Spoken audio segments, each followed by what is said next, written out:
Hey guys, welcome, and today I got a little bit of a fun section for you. I recently play a lot of this Hubert deck. You might know the card yourselves. Basically, the theme of the deck is making him pretty big, and it's a lot of fun. And if you are like, it works till Grandmaster, I played it myself. And what I'm gonna do is, I'm not gonna go through the deck building process because it's 40 cards.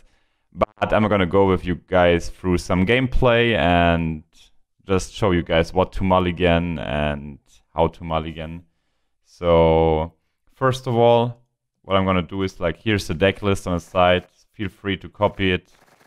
I'm gonna scroll down as well. And yeah, what the deck bases around is him, making him pretty big. I think I have to move down my camera a little bit. There we go. Yeah. So let's get this started. Enjoy the video, guys. Enjoy the gameplay. And have fun. It's the most important part, right?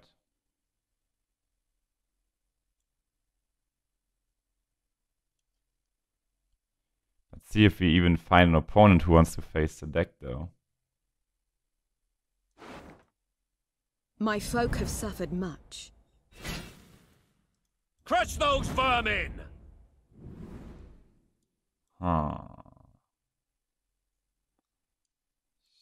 So, what you want to be doing here with this deck list, you want to get rid of these blanks. You see, we already have a very blank heavy hand, and blacklisting is really key. So, you want to get rid of the blue stripes commandos where like your worst blank, because you basically get them for free.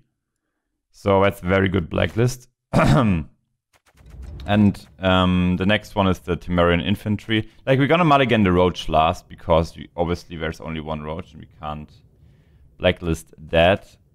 And yeah, the last blank is the Roach itself. We ourselves have a pretty sweet hand and going up against Francesca. And there we go. Starting with a Dragoon, so we have various options here. Usually it's very good to bring at least one Arathusa Adept in the beginning online, just to get the Frost going. So it ticks for 2 and 2 and 2. And we just get some nice value in from it. So don't forget you also get the blanks out. Like, getting these Frosts out is actually rather important. And so we just go ahead and do so.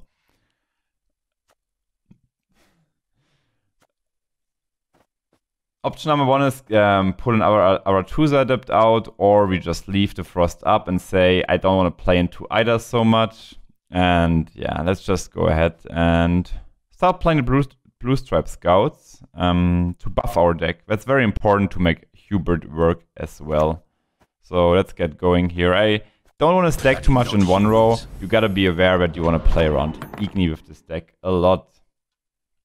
So usually how you do it, you get these blue stripe scouts up to around 5 stats, then you can play Foltest, so he gets buffed along with your Temerian units, which is very sweet. So he appears to be a hand buff deck, which is of course fine for us.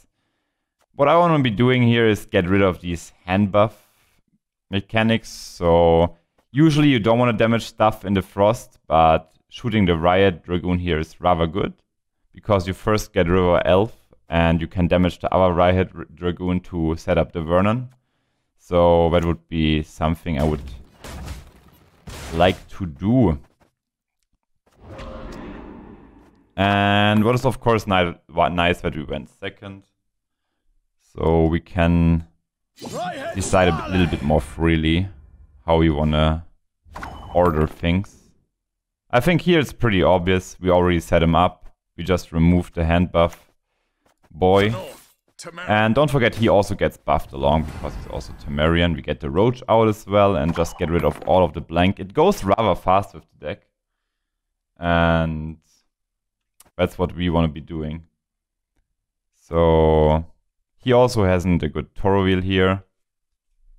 And he should be currently be sitting on 25 stats.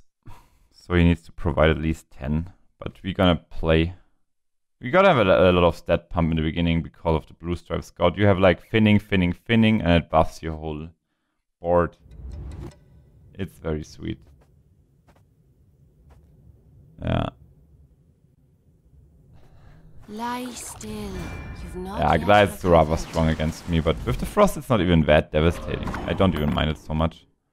So let's just like make sure to play this Blue Stripes close to each other because they're actually crewmen, so you can profit from it. Here it's not as important because he will die, but you want to have it next to the ram anyways for the Siege Master. Or we can just play the reinforcement to get a Reaver Scout out to fin a little bit more. I think that's actually a little bit better because finning our deck is in the end the plan. And what we can also do here is prevent the Blue Stripe Scouts from dying, so we can maybe profit from the double crewman, which is very nice, obviously. Yeah.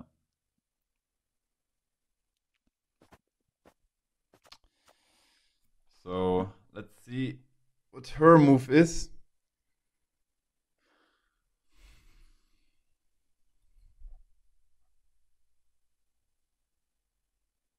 Yeah, he obviously needs to continue push a lot of stats, and him already spending Eisengrim and the Gleis is very good for us.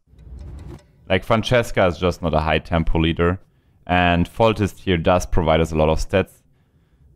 I mean, he just buffs your whole deck and board. I think it's also like the next thing I'm gonna do. Maybe the Ballista. And here comes the Ida. We played around that earlier, which is really sweet.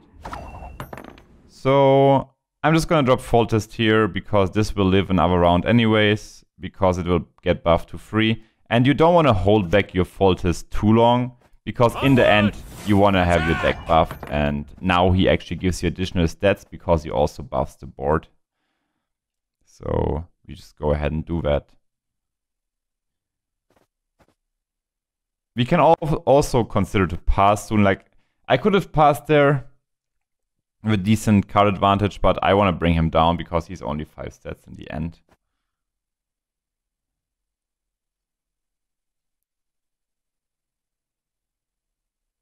So, yeah, he has to drop Bran, otherwise he would fall the card behind. And what I want to be doing is start utilizing on my crewman. I think that's very nice. And just start shooting down these elves. And we can continue to do so also on these. And also what we can do is out to buff all the 6 stat units we have on the board anyways. Oh, that's a good one. Yeah, so he's still worth a solid amount of 10 stats here. And also setting up another double crewman. I don't mind that. So we can play a 10 or we play the 18 stats here. So if you play the 18 stats play here, he will have a problem because he can't just pass, and then the Blue Stripe Scouts also provide us more stats. So I'm gonna play them first and then the Scout. Probably in the middle row. Front row costs us a stat. Come to Pappy. And if he appears, like, you have to watch around Igni, but the Igni is not as important here because if he Ignis, well, then you just pass. It's fine. So if he gives us his spy here, I will probably also just pass. Because that's too many stats for him to handle. I mean, it's not too many stats, don't get me wrong. But there's a chance he just can't create it, and I'm gonna take it. Because this is... He needs 24 stats here. It's 22 because he has one more Weather online. But 22 stats is not easy. It would have to be an Igni, but I also don't want to be playing on here, obviously. So, yeah. How the game would have continued, probably would have just got our Hubert. Don't forget, it can always get pulled by the double cross. And that's pretty much it. I'm gonna try to instruct you guys on the deck a little bit more. I'm gonna make like 1 or 2 more videos, but it's probably my favorite deck to play. Also was in the past, and hope you enjoy that. So thanks a lot for watching, and glad to have you guys here. See you guys next time.